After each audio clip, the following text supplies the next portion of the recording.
how do I forgive if I don't feel like forgiving? Stick around, we'll talk about it. Forgiveness is difficult because the times we need to give it are the times that we're angry, hurt, confused, offended. But the Bible doesn't tell us that we have to get over these feelings before we forgive. In fact, the Bible just says to make the choice to forgive. While they don't sound the same in English, the root Greek word for both forgive and grace are the same word, and they're related. When we forgive someone, we choose to overlook an offense. We choose to treat someone like they don't deserve.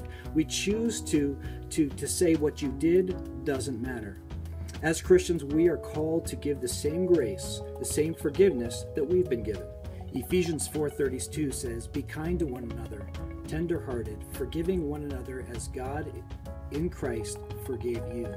Or Colossians 3:13, "As the Lord has forgiven you, so you also must forgive." I won't sugarcoat it. Sometimes choosing to forgive is difficult. Our own emotions or the behavior of someone else can get in the way.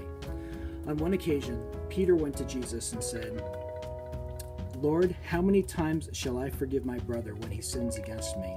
Up to 7 times?" Jesus answered, "I tell you, not 7 times, but 77 times." Or as some translations say, 70 times 7.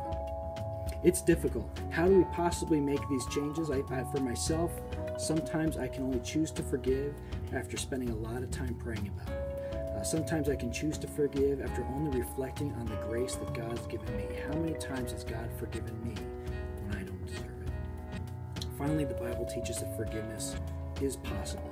It never tells us that we have to feel warm and fuzzy about somebody. It never says we have to really like somebody.